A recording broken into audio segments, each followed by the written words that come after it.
नमस्कार, मैं हूं स्नेहलता। आप देख रहे हैं हाई अलर्ट। आज हाई अलर्ट में आपको दिखाएंगे मुन्ना भाई गैंग, लेकिन लेडीज वर्जन। इसके साथ आपको दिखाएंगे दरोगा का डर्टी कारनामा। सावधान करेंगे आपको ईस्टर पेरिफेरल एक्सप्रेस वे से भी, और दिखाएंगे डेंगू का डंक वाला कहर भी। तो बात कुछ यूं है कि पूरे देश में 11 सितंबर को नीट की परीक्षा हो चुकी है और इन परीक्षाओं में भी अब सॉल्वर गैंग का साया मंडराता हुआ नजर आ रहा है। और वाराणसी में क्राइम ब्रांच ने सॉल्वर गैंग की एक छात्रा को गिरफ्तार किया है, जिसके बाद मुन्ना भाई गैंग का ये लेडीज वर्जन भी सामने आ चुका है। आप देखिए इस रिपोर्ट को।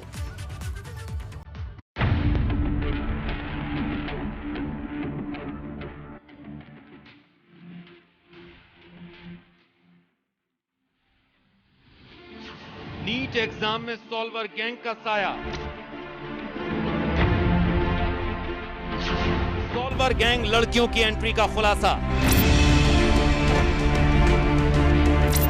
वाराणसी में रविवार को हुई नीट 2021 की परीक्षा में सॉल्वर गैंग में लड़कियों की एंट्री का खुलासा हुआ है,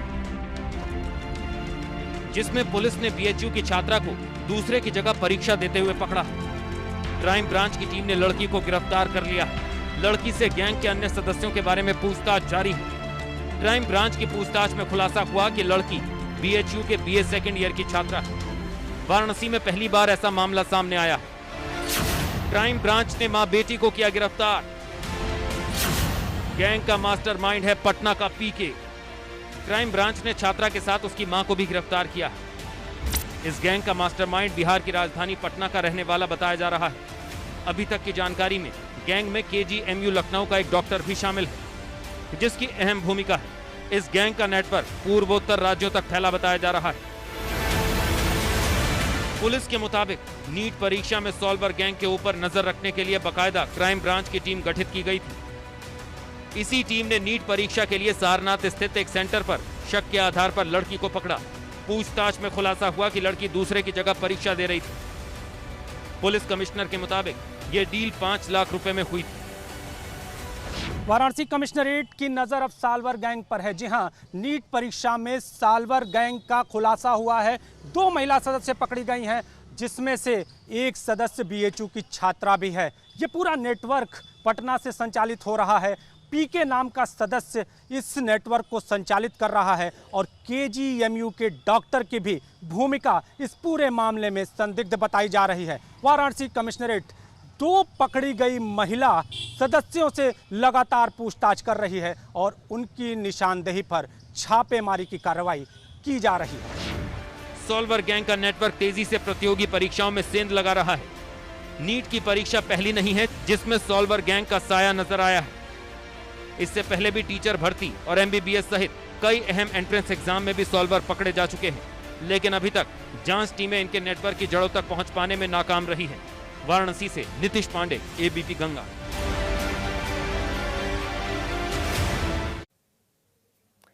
कानपुर पुलिस पर एक बार फिर से दाग लग रहे हैं। इस बार पुलिस से परेशान होकर एक पीड़ित ने खुदकुशी की कोशिश की और इसी के इरादे से वो पुल पर पहुंची और छलांग भी लगा दी। हालांकि लड़की को तो बचा लिया गया है, लेकिन उसकी खुदकुशी की वजह दरोगा के डर्टी कांड को जरूर बेपर्दा कर रही है। ये रिपोर्ट देखिए।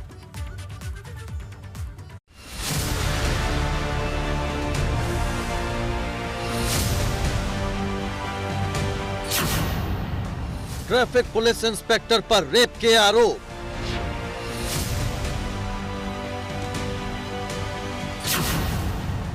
अश्लील वीडियो बनाकर ब्लैकमेल करने के आरोप।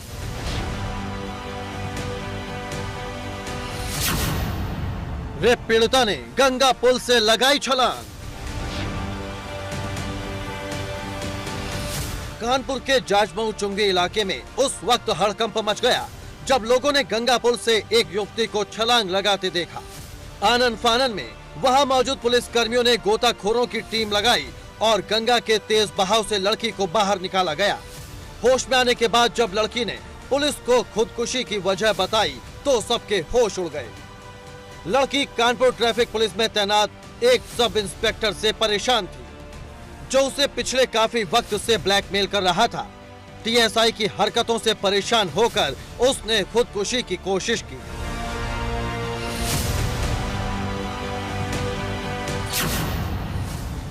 आरोपी ट्रैफिक इंस्पेक्टर है, युवती का रिश्तेदार।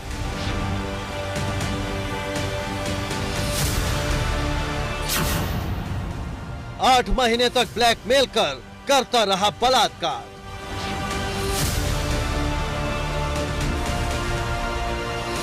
कानपुर पुलिस का दामन एक बार फिर दागदार हुआ है।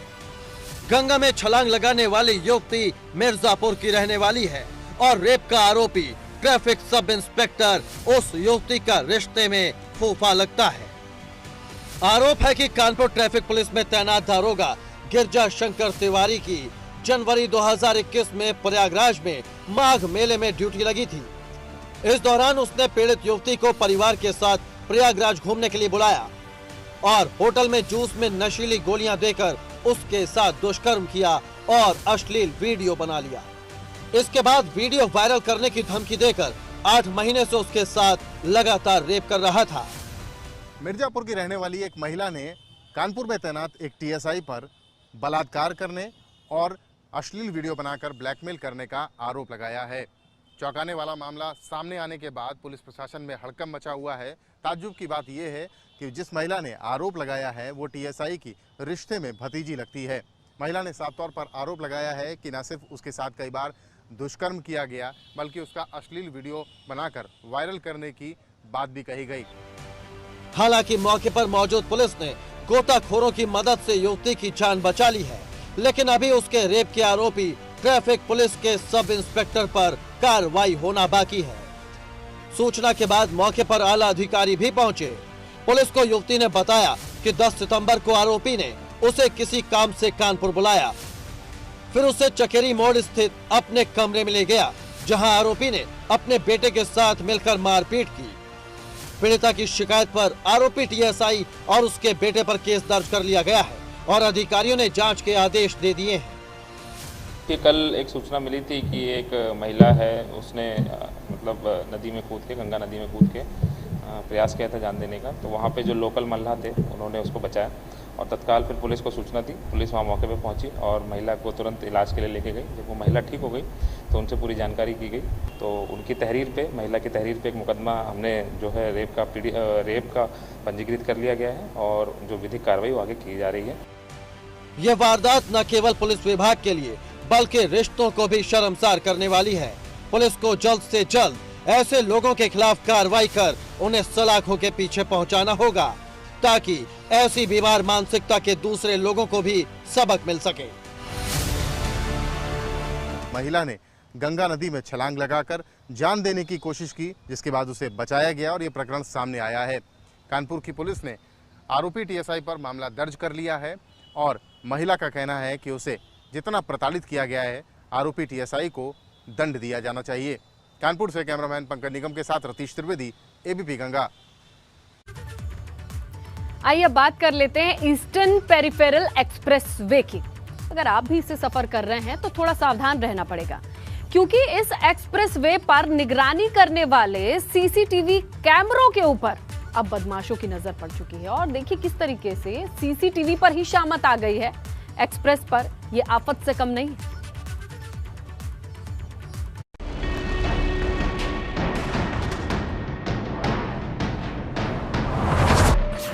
सुरक्षित नहीं ईस्टर्न पेरिफेरल एक्सप्रेस वे, चोरों ने उड़ा दिए निगरानी वाले CCTV. Ghaziabad eastern peripheral express way पर अगर आप सफर कर रहे हैं तो सावधानी जरूर बरतें, क्योंकि इस एक्सप्रेस वे पर बदमाशों की गतिविधियां तेज हो गई हैं। बदमाशों ने ईस्टर्न पेरिफेरल एक्सप्रेस वे पर लगे 70 सीसीटीवी कैमरे और बैटरी गायब कर दी। सड़क सुरक्षा व्यवस्था पर इसका गहरा असर पड़ रहा है, जिससे हाईवे पर तैनात सड़क सुरक्षा गश्ती दल पर भी सवाल उठ रहे हैं। हाईवे पर सुरक्षा दृष्टि को लेकर सबसे ज़्यादा अहम होता है सीसीटीवी। हम इस समय बात कर रहे हैं गाजियाबाद के ईस्टर्न पेरिफेरल की। ईस्टर्न पेरिफेरल पे लगातार सीसीटीवी और बैटरियां जो हैं वह लगातार चोरी हो रही हैं। जिसको लेकर जो पुलिसिया गश्त पर सवालिया निशान खड़े हो जाते हैं कि आखिर हाईवे पर जो सीसीटीवी और बैटरी हैं वह चोरी हो कैसे रही हैं। हाईवे पर अगर माना जाए तो सुरक्षा की दृष्टि को लेकर सबसे ज़्यादा अहम कड़ी मानी जाती है सीसीटीवी। अगर सीसीटीवी इसी तरह चोरी होते रहेंगे तो सुरक्षा दृष्टि पर एक बड़ा सवालिया निशान आ जाता है। जिस तरीके से लगातार चोरियां हो रही हैं उससे तो यही देखा जा सकता है कि जो पुलिस है वह सुस्त है और जो चोर हैं वह चुस्त हैं। दरअसल 135 किलोमीटर लंबे ईस्टर्न पेरिफेरल एक्सप्रेसवे असुरक्षित हुआ है। बदमाश सीसीटीवी और बैटरियां चोरी कर रहे हैं। 70 से ज्यादा कैमरे और बैटरी चोरी हो चुकी हैं। वाहनों की रफ्तार पर निगरानी नहीं हो पा रही और एक्सप्रेसवे पर बदमाशों की हरकतों पर भी अब नजर नहीं है। किसी भी हाईवे पर लगे सीसीटीवी कैमरों से उस हाईवे पर चलने वाले वाहनों की रफ्तार पर तो नजर रखी ही जाती है, साथ ही हाईवे पर होने वाले अपराध को रोकने में भी मदद मिलती है। लेकिन बेखौफ बदमाशों ने जिस तरह से सीसीटीवी कैमरे और बैटरी गायब की, उससे दोनों ही एक्टिविटी पर नजर रखना मुश्किल हो गया है। अब NHAI ने इसकी शिकायत डासना मसूरी थाने में की है, जिसकी पुलिस जांच करने के बाद कार्रवाई की बात कर रही है।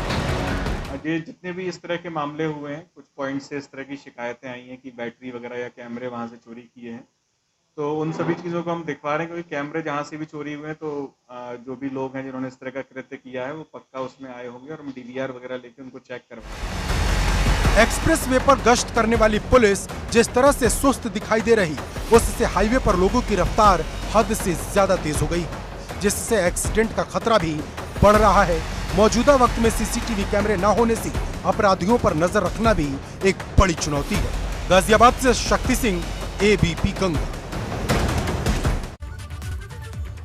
श्रावस्ती में बीमार को ठीक करने के लिए तंत्र मंत्र का सहारा लिया गया, लेकिन ये इतना भारी पड़ गया कि उसकी दबंगों ने पीट पीट कर हत्या कर दी। देखिए तंत्र मंत्र का टॉर्चर।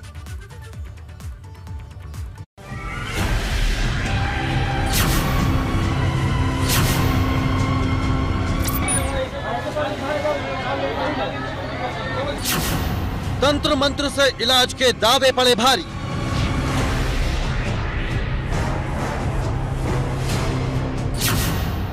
झाड़ फूक के चक्कर में हुई हत्या।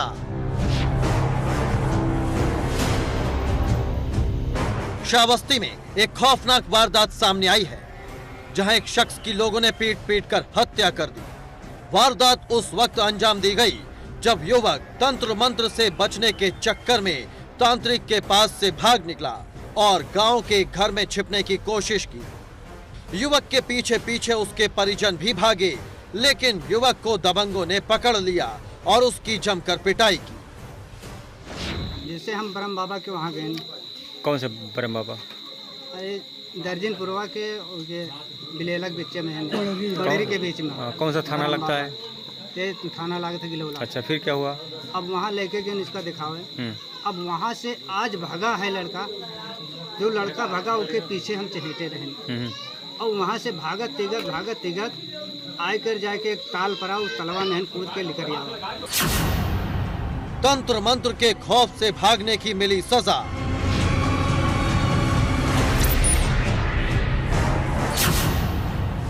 दबंगों ने युवक को दौड़ा दौड़ा कर पीटा।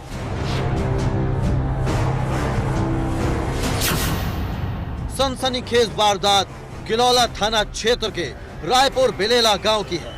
यहां का रहने वाला एक परिवार अपने 25 साल के बीमार बेटे का इलाज कराने के लिए पास के तांत्रिक के पास गया था। वहां पर तांत्रिक ने युवक से चारों तरफ चक्कर लगाने को कहा और इसी दौरान युवक वहां से भाग निकला। युवक को भागते देख परिजन भी पीछे भागे। युवक भागकर दूसरे गांव में घुस गया। यहां के दबंगों ने उसे पकड़ लिया और लाठी डंडों से तब तक पीटा जब तक उसके शरीर में जान थी। अभी वहाँ से आवा बिलेला गांव, तो पता नहीं गांव घुस गया वहाँ से, और वहाँ से घूम कर के जाके जूनियर स्कूल में हम बैठ गए। जूनियर स्कूल में जब पहुँच गया हम तौली पहुँच गए। और यहाँ से पहुँचे न तो वहाँ से लाठी लिया आवे, तो हम यही चिल्लाएं, हम कहें हे बप्पा हे दादा मारो ना, ये सियान पागल नहीं है, इसके पीछे पीछे हम लाग हन पकड़े कत्ती का लाग हन। लेकिन नहीं मानी, जूनियर स्कूल ही घूमे लाग और वही के पीछे इन्हों पासे घूमे तो नहीं देखा। उसके बाद मैं यार बगल बाहर जब निकले तब एक लाठी मारी तो पर लाठी टूट गए और लड़का गिरा झौरा के, एक थोड़े लेटरिंग रही, वही लेटरिंग में हन ये गिर गया। सूचना के बाद पहुंची पुलिस ने युवक की लाश को कब्जे में ले लिया है। पुलिस के मुताबिक युवक मानसिक बीमार था, जिसका इलाज कराने की परिवार कोशिश कर रहा था। पुलिस के मुताबिक युवक की पिटाई करने वालों की तलाश की जा रही है, जल्द ही गिरफ्तारी होगी। आज दोपहर में करीब 11:30 बजे परिक्रमा से ही बुढ़ी वहाँ से ग्राम बिलौला की तरफ भाग लिए और इनके परिजन भी पीछे पीछे गए। ग्राम बिलौला में एक मकान में घुस गए और वहाँ से पास के स्कूल में पहुँच गए। मकान के ओनर अज्जब ने वहाँ पे जाके इनको कंधे पर लाठी मार दी। परिजनों द्वारा इनको इलाज के लिए अस्पताल ले जाते समय रास्ते में मृत्यु हो गई। सूचना पर 100 को पीएम के लिए भेज दिया गया है। उचित धाराओं में अभियोग पंजीकृत कर लिया गया है। अभियुक्त की गिरफ्तारी सीए इटौना के नेतृत्व में 3 टीमें लगा दी हैं। एक मानसिक बीमार की पीट कर हत्या का ये मामला पूरे समाज को शर्मिंदा करने वाला है। साथ ही लोगों को ये भी समझने की जरूरत है कि हर बीमारी का इलाज डॉक्टर के पास संभव है, न कि किसी तांत्रिक के पास। श्रावस्ती से अबमार की रिपोर्ट, एबीपी गंगा।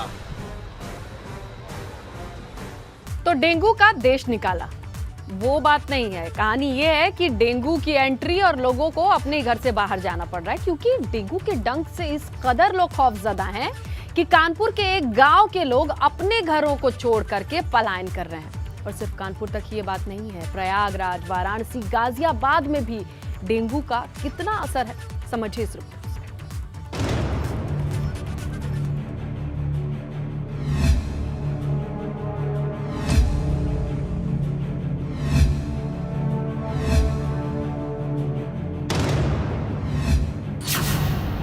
डरावना हुआ डेंगू का डंक।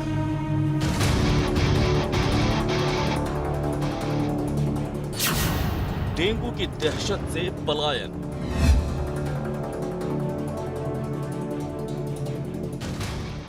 ये कानपुर का कुरसौली गांव है। कुछ वक्त पहले तक ये भी आम गांव जैसा था और यहाँ भी कल्याणपुर के कुरसौली गांव का हाल बद से बदतर होता जा रहा है और लोग अब यहाँ से पलायन कर रहे हैं। आधा गांव खाली हो चुका है। स्वास्थ्य विभाग अपने दावे कर रहा है और स्वास्थ्य विभाग की टीमें यहां जांच करने के लिए पहुंचती ज़रूर हैं, लेकिन रिपोर्ट नहीं देती, ऐसा गांव वालों का कहना है।